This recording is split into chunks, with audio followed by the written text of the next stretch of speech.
TheFrunchRoom, Marlow Kubik. Yes, but of course, my lovely wife, Kat Marlow, is not here today. We have a special guest, a guy that I came to know through radio in an odd way. Very odd. Because I had a show years back called Music Underdogs on WJOB AM 1230, which eventually went to 104.7 FM, blah, blah, blah, and the network and all. Yes. And that show I started in 2011. And it was a music program, eclectic music, just whatever I wanted to play, 4 nights a week, 2 hours a night. Lasted for 3 years, and then it was poo-pooed. This gentleman was a listener, an avid listener. Quite. And I got to know him through the phone lines. He'd call into the show and things of that sort. And then he began doing some work for me on the side out of the house. He would do the playlist and mark them up on the Facebook page and anything correlating to the show. Please welcome in Larry Kyleman, otherwise known as Larry the K or the Man. And the Larry, Man, or Theck. Thanks. Theck. Yeah. Larry Theck. Lawrence from Thecklistan at your I forgot that because it was also Lawrence of Lawrence of K-Rabia. Okay, Arabia, yes. And I'm not sure. I think the Theck and the K-Rabia, I can't remember if that was you or Pat Renwick who came up with that one. I'll credit you both. Did you ever bite the inside of your cheek? Oh, yeah. I did it like 2 weeks ago. This happened a day or two ago. Painful. And I don't know how that happens. I think I was in bed or whatever, took a drink of water and then just bit it. Now it keeps getting in the way. I guess it's swollen. Oh. So if you see me go like this, it's weird. I don't know. So maybe I should put some salve on there. Do you think maybe when you do that, well, salve would be good. I don't know. Can you buy that balm? Balm? That udder balm? You can get balm. Is it balm? Balm. You remember that brown udder balm? You know, that you'd put on like boils and stuff? Mom would get it out. It was like in a little silver tube. She go, here, put this on your. I don't recall the brown balm. I remember the stuff for the baseball mitts. Yeah, what's that stuff? Is that the stuff you're talking about? 3-in-1 household oil. Yeah, this is different. Why don't they just sell the baseball mitt to you all ready to roll? No, they sell it to you like a stiff because thing. You have to put work into it, Rick. Then you got. I remember my dad bought me a baseball mitt. I think I still have it out in the garage. And he goes, you got to put this oil in there. And I go, why didn't they do that at the store? We already paid for it. This way it all comes oiled up. You slip it on. Then you got to work it in. And you got to work it in and wrap it up. And do this stuff. Put it under the front tire of your dad's 64 Merc. Ththese retailers want you to do everything these days. Why Can you print out your own label and print out your own coupon? No. Yeah. Send it to me. I want it. I want a hard copy naming coupon. Your price. Oh, my Lord. But Larry came in on Music Underdogs. Music Underdogs became so big and so popular. It exploded overnight. It was just masses were calling in. I couldn't handle the phone lines. I was like, why? You couldn't handle the phone lines? 3 phone lines. God. Larry actually won a prize. I forget what I was giving away. What did I win? You won a shirt or something. I think it was one of the old school Underdogs T-shirts. So he came by the station. I said, well, you could come by in the morning and pick it up, or I could leave it out front. Right. But you came that evening, and I believe you were with your stepson. Do you need more water? No, I'm good for the moment. Okay, because, we don't have any water here anymore. Oh, this was the last glass? Yeah, I had that in the fridge, but we just cut off the water. Because, really? Yeah, you know how you do, people don't want to pay for cable. Fighting against the man, ain't you? So they just shut the cable down. Well, we drink a lot in this house, alcohol, so I just said, what the hell we need the water for? We'll just shut it down. Back to Music Underdogs. Yeah, I did win a prize. I think it was the night you had Kenny Zurich from... How do you remember this shit? I can't remember that. It's a curse, man.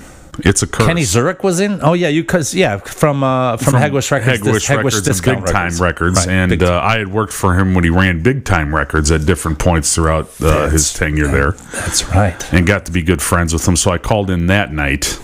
And I said, hey, why don't you come in and answer phones one night? Well, that was we arranged to meet at Freddy's Steakhouse soon after. How do you remember this? See, I don't remember this stuff. Because I remember. I'm supposed to remember. You're like an owl. We met at. Don't owls remember? Remember Mr. Owl from the Tootsie Pop? Who? Mr. Owl from the Tootsie Pop commercials. Remember Mr. Owl? I remember How many Tootsie licks Pops. does it take? Oh, yeah. Oh, let's find out. Yes. And elephants never forget, but owls are wise. Right. Oh, yeah, they're wise, and you are wise. He's a teacher. That's what I hear. Well, anyway, you came in and answered pretty phones. short order, answered phones. And then that was a springboard.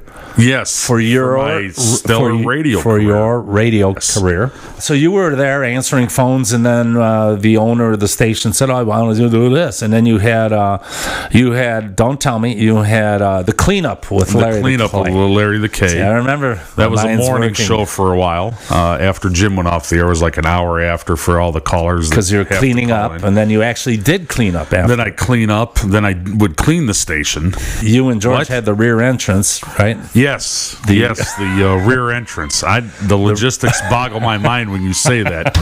It was the back room. The back room. Yeah, the back room. That was George's idea, and I have to give him credit. I have to give all thanks and gratitude show was good. to George for coming up with that idea, because it did work well. I gave the crew here at TFR Studios off today because it's Monday. Well, that's nice of you. It's my Monday thing. I have plus, off I can't today. pay him. Fall break. We're off. Plus, I couldn't pay him because I was looking at the petty cash box today. Yeah, you don't have anything under here either. Look at that. Petty cash box is empty. Richard. The TFR cash box empty. Richard. If you want to donate, we'll take donations. I don't carry cash. I have to think. I'll take credit cards too if you want. Yeah, I don't have credit cards. I have to thank Larry, petty cash. I have to thank Larry for the gifts. You brought gifts. Well, yes, well, let's finish the back room because I go off on these offshoots. Let's finish the bit here. Okay, so you did the back room, and then it was poo-pooed. So it was poo-pooed. Finally taken off the air in one of the local radio mainstays, Great Implosions, as I've called them, which happens about every 3 years. 3 years, you're right, because Music Underdogs was 3 years, 4 nights a week, 2 hours a night. Yep. Then I went to Region After Dark, and which was a fine show. 4 nights a week. That was 2 hours a night. That was a fine show and a great lead-in to AM Coast to Coast. Oh, Coast to Coast with George and Nori. You know, I used to love. Who was the first guy on Coast to Coast? Was it Art Bell? Art Bell. I think it was Art George Nori, and then I think it's Michael Medved now. I think I lost track, but I love listening. Is that even on the air anymore around here? I believe it is. Okay. I don't know. It came to WJLB because it was dropped at I think ABC or one of the affiliates in Chicago dropped it, and then some station in Zion picked it up, and then it came to us, and I was like, "Oh, this is great!" Yeah, and it was right before me, and I have to tell you, thank you, the listeners, all those people who watched the George Nuri Coast to Coast, mysterious stuff and scary stuff and creepy stuff and Martians and Pluto and Saturn. How big is Saturn? It's fucking big. Saturn's huge. Have you seen it lately? You could fit the whole solar system in Saturn. I know. How could that be a planet compared to our planet? Here's us, and then here's Saturn. And here's Saturn. I can't even get it in the frame. Saturn's huge. Does it have rings too? It does have rings. Rings. Several. Why don't we have rings in the Earth? George Nuri was good after Region After Dark because a lot of people were waiting to listen to George Nuri at midnight. Right. And Region After Dark was 10 till midnight. And a lot of people picked up on Region After Dark. Yeah. And after 3 years, that was poo-pooed as well. And you have an audience that will will follow you. Whatever like you Jesus do, wherever now. you're going. Well, let's put some pants on, you fucking freak.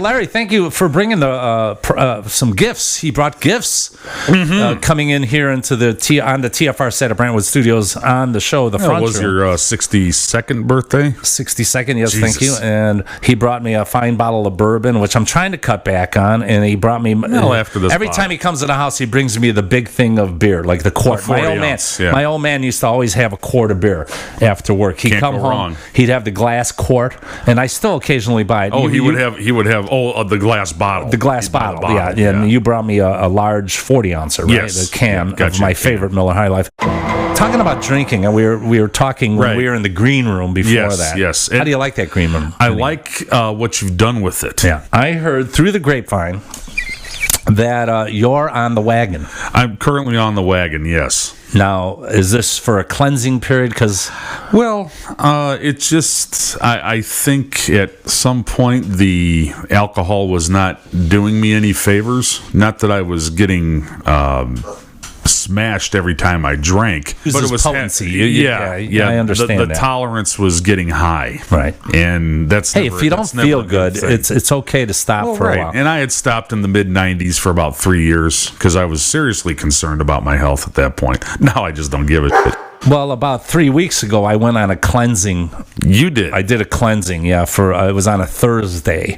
So I did 1 day cleansing, and I felt 20 times better. Really? 20 times better. You're back at your regular 78%? Right. 65%. You're at 65% now. And it's good that you're on the wagon. What does on the wagon mean? Do you know, since you're a school teacher? Well, Larry's a school teacher. And he has knowledge of many things. Sure. So on the wagon, have you taught this to the kids what on the wagon means? Well, we don't have those conversations much. The worst conversation, the silliest some of these conversations get is, "Hey, Mr. K, did you ever drink?" Doing it right now. And I go, "Johnny," and then what's his name? Johnny? No, you have Johnny and Sally. Timmy, Johnny. Those are my generic names for my children, for the pupils, for my students. Do you say pupils? Do they say pupils? You are my pupils. I expect you to listen. Pupils is a little too close to larva for me. Like is pupa. It a pupa? Yes, because the pupils are good. What pupils? Right. Was that larva? No, pupa. That was. Hey, listen, you little maggots. Pupa Get your is pencils out and let's go. Is pupa like larva? Yeah. Okay. It's in its pupa stage. The pupa. All that stuff is weird. I don't like pupa and larva. Okay, so you're on the wagon. Do you know what on the wagon means? Where it stems from? Do you know? Do you have no? But I would think that if you are not on the wagon, you're probably down stumbling in the dirt because you jumped off it. So if you're on the wagon, you're safe. I'm trying to figure out what that means. Who said, "Hey, I'm not drinking anymore. I'm on the wagon"? Yeah, who came up with that one? Why are you on the wagon? Right. Why couldn't you be on a and how did you flying just carpet? fall off the turnip truck?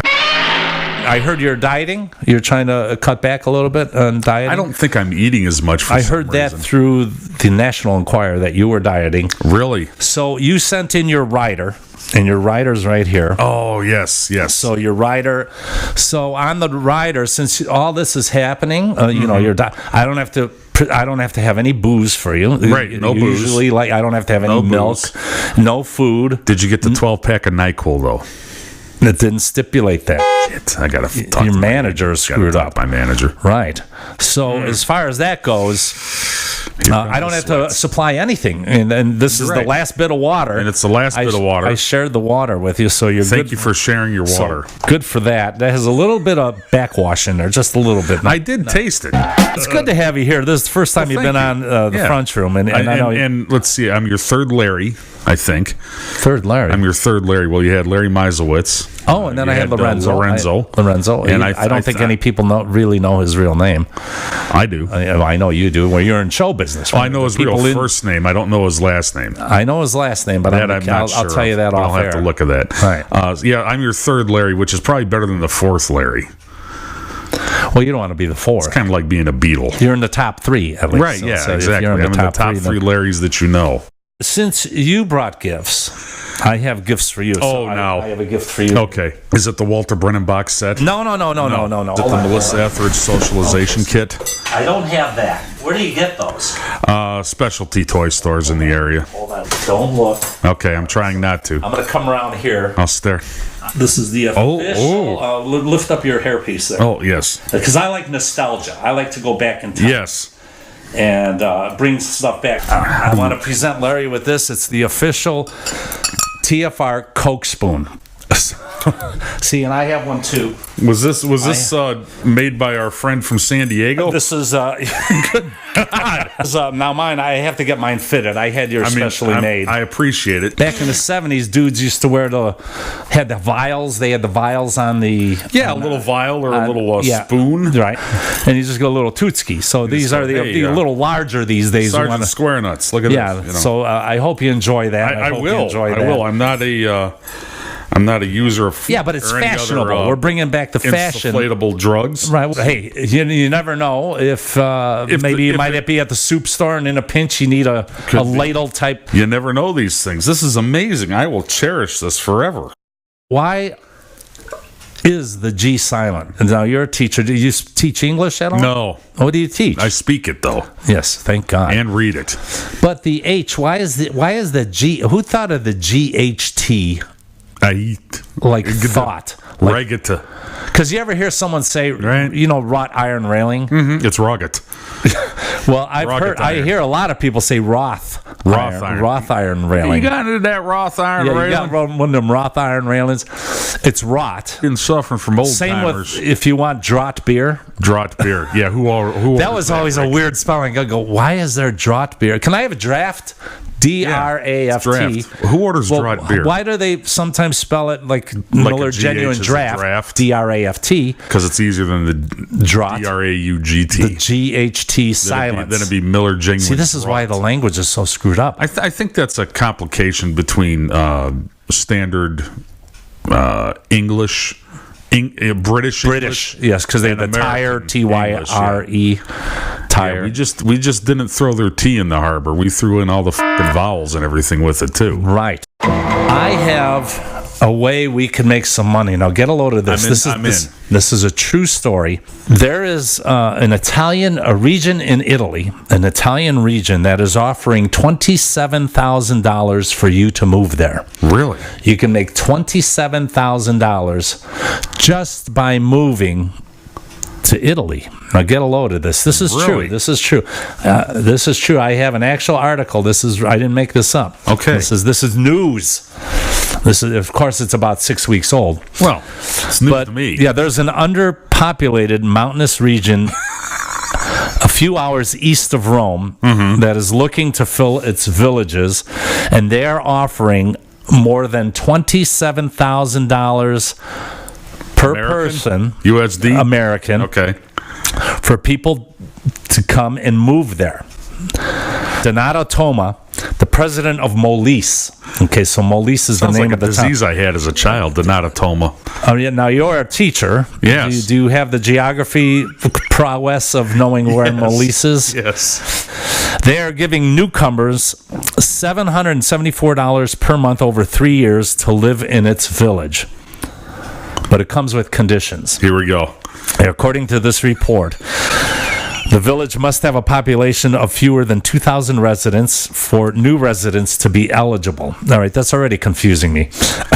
It already has to have 2,000 residents for new residents to be eligible. So there has to be 2,000 people living there. Is that what they're saying? Yeah. How the hell am I supposed to know that? They're supposed to figure that out. Whoever comes also has to pledge to open a business. What would you open if you moved to Molise? Boy, that's a good question. What could they use in Molise? Well, I could guarantee you they're not going to need an olive shop. No. Or they won't need an olive oil shop. Oil or a garlic or farmer. Parmesan shop or cheese or shop. a sausage maker. What would you open? Just off the top of your head. A record store. Record store. Okay, Yeah. That's the best you could do. That's you could make something up. My head. I would open up a hen shop. Yes, because if you move to Molise, the thing you're going to need in your yard and want in your yard or on your patio is a nice henge. So I would open up a henge. Would you call shop. yourself a professional shrubber? No, a henger. A henger. Yes. Or is it more like a hengist? Could be a hengist. I go by henger. That's more European, I guess, hengist. Maybe I should. Yeah, I think that has more of a professional ring to it. What would you open again? A record store? Like a record store, yeah. Do they even have record players, though? Maybe I'm sure they have the electricity infrastructure there. I mean, there's very few places. This is a mountainous region. I looked it up. It's in Europe. There's very few places. It looks like one of those. Like when you open up the geography book, it looks like all those like houses on the side of a mountain. Sure. First of all, I don't want to live on the side of a mountain. Why not? They have like mudslides and crap like that, and I don't want that. Yeah, I don't want to be falling down. You could open up a bread shop, a stationery shop, a restaurant, anything to breathe life into this town. And breathe life and $27,000. Open up become an undertaker. Could do that. I mean, they all need. It's only 2,000 people. There's not going to be much action. This is true. I find that more and more the generation thing. I find that to be very interesting, and how people act and react. And the millennials are the current whipping boys right now, for sure. And I look at my brother, who's 11 years younger than me. He's also kind of a micro generation cusp. And I think he identifies more with the Gen X than he does the boomers, or than the millennials. But there are things he does as an example or believes or so on that are truly of the millennial generation. Right. You know, he doesn't remember not having cable television. Right. He doesn't remember. It's just so weird, isn't it? He doesn't remember not having a VCR, for example. Some of these kids don't remember not having a cell phone. Well, right. You know, they don't even know what a wall phone is or anything like that. And that's where my students come in, this Generation Z or whatever the hell they're calling them. I wonder what the next one is. You know, these kids. What's the next generation going to be called? I think they're gonna start doing double letters like they do in stadiums. Why is it Z? What happened? What happened to B? Because it was Generation X. I think the Generation X label. Generation X, Planet X, Superhero X, Mr. X. I didn't know what that was about. You didn't know. It's like naming hurricanes. Like a variable. It's unknown, right? Naming hurricanes, every 6 years they recycle them. They can't think of a new name. I could think of names for them. Just call me. Yeah. I like the Hurricane Rick out of West Highland. Hurricane Hollandsworth. You better watch your So the generation thing, what's weird is when I was young, I didn't even think of the generation thing. Well, no, I never thought of it because you're not aware. I forget what my mom's generation was called. There was the greatest generation. No, there was some. There's another name for him, and I don't really. There is another name. Well, how old? No, I remember. Mother was your born mother. in 26. Oh, she's definitely the greatest generation. Let's see, that's your World War II. Those who came of age during the war. That's the greatest generation. That's my grandparents. Was it the greatest? I thought there was another name. No, the greatest generation. That was Tom Brokaw's designation for them in his one book that he wrote. There was a silent generation, too. They called it the silent generation. Let me look it up. I'm looking it up. I did a whole bit on this, and I erased everything. Oh, no. Not Silent Night. Don't you hate when you Google and it starts giving you crap you don't want? They were all into Christmas hymns. You're not confusing it with the silent majority, are you? No. Oh, okay.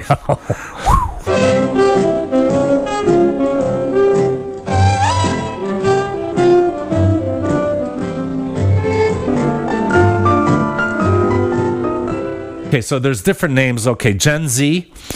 They also are called the snowflake generation. Yes. Okay. Yes. Gen Y. Where was Gen Y? That's the millennials.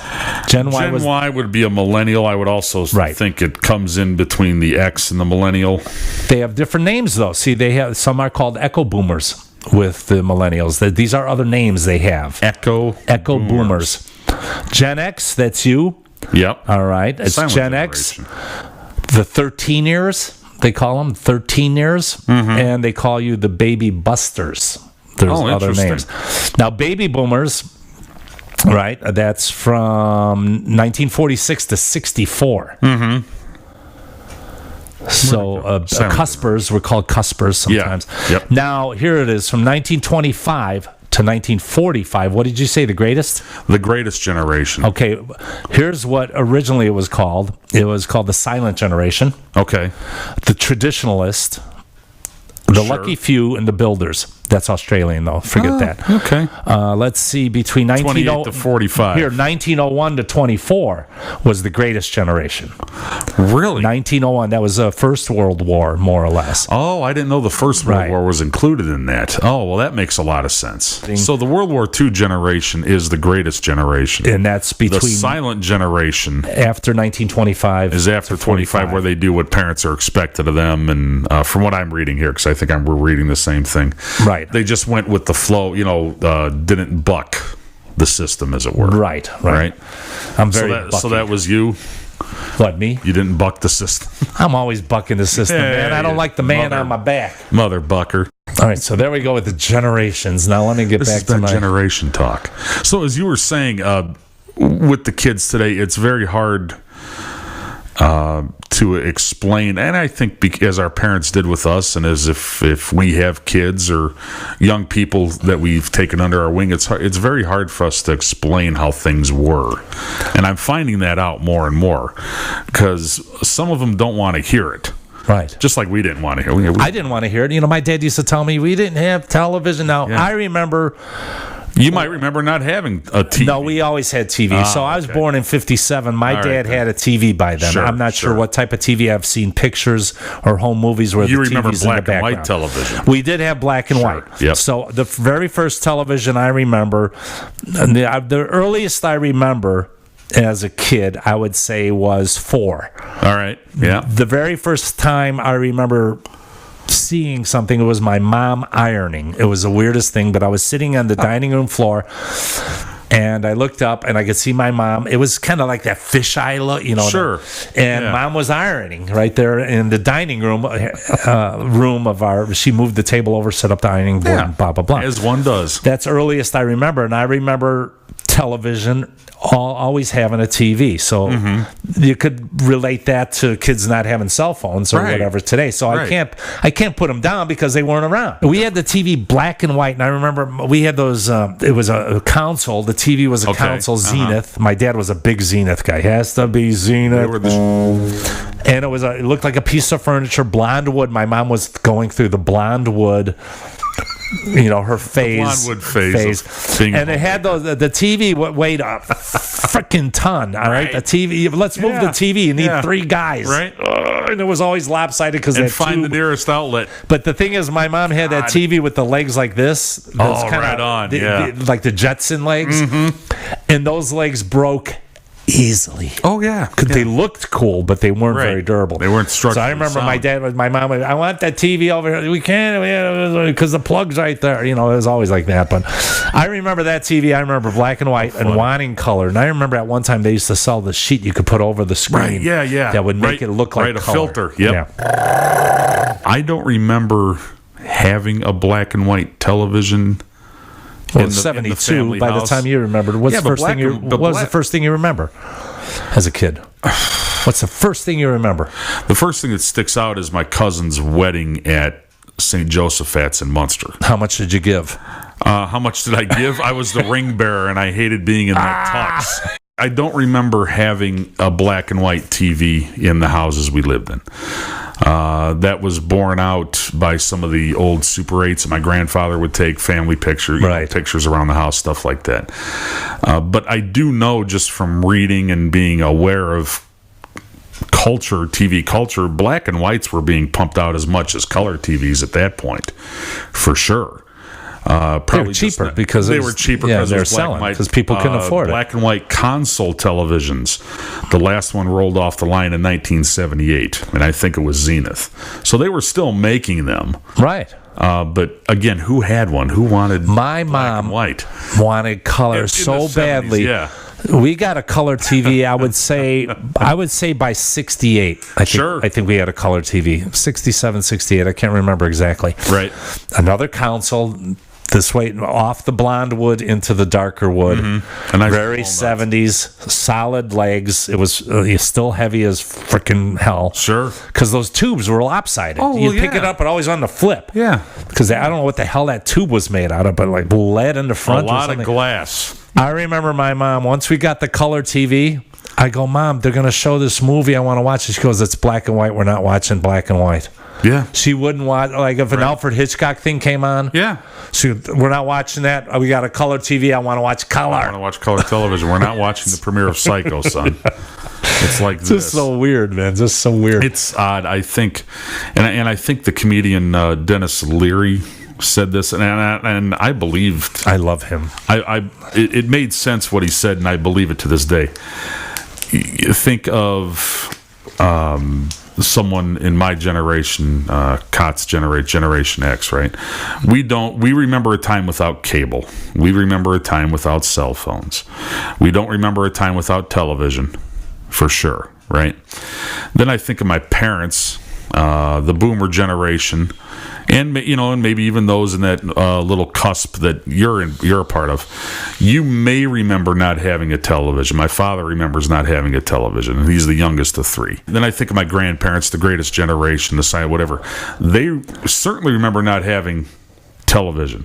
They do remember listening to Orson Welles radio. the Mercury Theater doing the War of the Worlds in 19. Yeah. And where it was interesting, where radio was definitely theater of the mind, so you were glued to that son of a bitch. Right? That's all you had. And that's what you had. I think the tides turned when enough people saw Lee Harvey Oswald get shot live on air.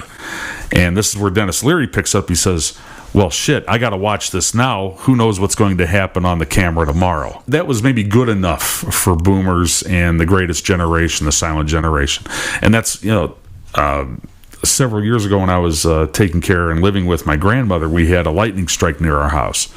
And it blew out every piece of electronic equipment in the home. VCR, television, radio. So you have to buy new stuff. And I just said, well, we'll get a new TV in a couple of days. And that lasted all of 6 hours. All right. Larry, I have money.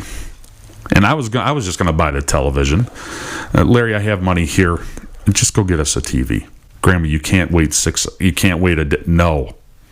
Get a television. Yeah, because you get used to now. What are you going to miss? Can you stay off Facebook for a day or whatever your social media choice is? Right. Can you do that? How hard do you find it not being online or logged in for a certain amount of time? So funny you mentioned the Lee Harvey Oswald thing, because I remember watching that on TV Live for some reason. And would they have been broadcast even up here? Would that have been something that was broadcast live up here? Major, Dallas, major. Yeah, especially when they were bringing him out, they were going to move him. Right. That was live on TV. Okay, so that was a nationwide thing then. Oh, yeah, that was that. Gotcha. I remember they were going to move him. Here's Lee Harvey Oswald, Lee Harvey Oswald coming out, and all of a sudden that dude comes out and who is that strip joint owner with a gun? What was it? Ruby. I was like, I was a little kid. I go, Ruby? Who the hell's named Ruby? Yeah. Oh, Jack Ruby. High tech in my day, we had the wall phones. We had the wall phone. Oh, sure, yeah. And, the wall phone with a normal cord that came from Ma Bell. Was it a push button or? No. Still rotary, okay. My mommy, her number's so long, 998. It was like... Doesn't anybody have a phone number with just one? And then we had that cord where it was probably 3 feet, so you were stuck right in that general area. And when it was twisted, it was 3 inches. Then I remember we still had the wall phone, and I went across the street. My best friend Jimmy Pazuchek, we went to his house, and his mom and dad had a really long cord, one of those curly. Sure, yeah. You could stretch it across the whole kitchen. I was like, wow, to me, that was unbelievable. You could walk across they make these 22 feet and stretch that son of a bitch. And then I remember my father telling me that soon there will be cable. There's going to be this cable TV. So he told you this? I guess there were articles. Okay. I wasn't a little kid. This had to be probably in the 70s somewhere. Right. I can't remember. Maybe mid-70s. That cable TV was going to come out, or maybe early 70s. He goes, you'll be able to watch TV with no commercials. And they're going to swear, and they're going to have dirty movies, and they're going to have all this. No commercials. That was the whole idea for cable TV. Television. It was a pay TV thing, but no commercials. Look at cable today. It has more commercials than anything. It's just ridiculous, the prices that people pay to watch cable TV. Insane. Some people paying $150 a month. My mom would go, are you crazy? It's insane. That was the best thing I ever did was cut the cable. Best thing I ever did. And even with paying for Netflix and Amazon Prime, $12.99, $8.99, $13, that's still only $22 a month. So I turn on the movie. I don't even know the names of the movies. I'll just flip it on. I go, this is horseshit. I'm thinking I'm going to get a pleasure squad together like Kim Jong-un has. Have you ever done the Korea thing? First of all, when people, isn't it weird when people go, do you want to go hiking? Why don't we go hiking on the border of North Korea? Did you ever get that? Why not? No, not often, but I've heard. Then they get kidnapped or they get caught, and they're, please let them go. Let's live dangerously. First of all, just go hiking in your neighborhood, not on the North Korean border. No, but he has a pleasure squad. Did you hear of this? Yeah. 2,000 Korean girls are chosen and trained as adult entertainers. Yeah. How is this guy getting away with this? It's a Hollywood production. How is he getting away with it? He's the dictator. We can't stop this? Did you hear about his state-sanctioned haircuts? Yeah. In Korea, you can't just pick any haircut you want. I want to have mohawks. No way. You can't have a mohawk. No way. No, you have to have the Kim Jong-un or the Kim Jong-il. There are 16 cuts allowed for women. That's insane. 16 cuts. How old are those pictures? Those got to be from the 50s. Those are colorized. They still want them. Yeah. They still want them. And if you don't do it, what happens? Done. That's it. Done. Could you cut my bangs this way? No. I just find it weird that countries allow that this is allowed. Well, it's a sovereign nation. What are you going to do? Right or wrong, what are you going to do? No, sir, I don't like it. Yeah. No, I don't like it. We whine and complain about what we have to deal with as citizens within the United States. Larry, thanks so much Doctor, for coming on the show. Thanks for having Lieutenant, Captain, Bishop, Reverend. Great having you on the show. We got to have you back. Mujahideen, yes, there you go. Captain K, LTK, Larry the K. Maybe he'll have his own podcast or show sometime. You could probably do it with your phone. Yeah, it's. I often. I know we've got to end here, but I am currently entertaining the idea of doing a Calumet Region urban legend type thing, and I think it's already been done, but I've become quite. So give us an example. I want to focus more on some of the local human abnormalities. All right, so example, just those that would live outside. Martin Piniak, Old Man Martin. I don't know him. Screwy Louie, Edu Tucker out of East Chicago. These are just people that were not now deceased, hanging out or that lived outside of society. So like street people, guy who lives under the viaduct type stuff. Yeah, then that was Martin Piniak for sure. We had a similar near my neighborhood, a gentleman named Joe Bedelli, who would drive his lawnmower everywhere, right? Because he couldn't drive because he was too don't have a car. Time, well, take right? And you'd see him in the oddest of places on that lawnmower. You'd see him at the Carmelite Monastery, right, riding his lawnmower through the monastery, but not mowing the lawn. He just wanted to go to church. That'd be interesting. I'd love to see that urban legends. I put a why don't you do it? Poll out on Facebook on a couple of the Don't give a poll, just do it. Well, just to see what interest would be. Do it, damn it. Okay, all right. Do it. All right. Do it. All right. Do it. I'll do it. You've been in the front room right here with Marlow Kubik. Of course, my lovely wife, Cop Marlow, not here today. Larry the K filling in. Thank you, Larry, for coming in. Much obliged. I appreciate it. I have a consolation prize. Just not a parting gift, but a consolation prize. This is the We Built This City boxed set. Special cuts, mixes, outtakes, extended play versions, dance versions. Of course, my fave is the dog whistle, silent whistle version. I love of that all the one. songs. Band members and their blouse choices. There's a whole booklet inside with all the rayon aspects of it. And pictures and photos of all their perms and interviews with the bands through the years. And how did you write the most annoying song in the world, and how to capture that bridge and tunnel look, and that's for you. Thank you so much. Thank you so much. Yeah, so the box set. So this, I've been waiting for this. Oh, and I have something for you. There's more. I have something for your wife. Might as well use these. I haven't used these in a while. Something for my wife, but for your lovely wife, DM. We have Oprah's snot bubble. Sure. So I know she's gonna love it. From Ramo. That's one of our sponsors here. Right. And this box contains one snot bubble. Snot bubble. A snot bubble. It's a heavy snot bubble. Well, they are. It's Oprah's snot bubble. So is this heavy. A real thing? That's a real thing. Just she for you. Had a snot bubble? Yes. Did she really? Oh yeah. Everyone blows a snot bubble. Every now and again. We just captured snot bubble. We just captured that. What was on the floor behind here? It was in the TFR vault back here. I will take these home and cherish them and listen to them immediately. Well, you can't listen to the snot bubble. I'll listen to Starship while I'm playing. You can play the snot bubble. Kind of bouncing it. Maybe I'll Larry, thanks so much. Thank you, and we'll see you next time. Bye.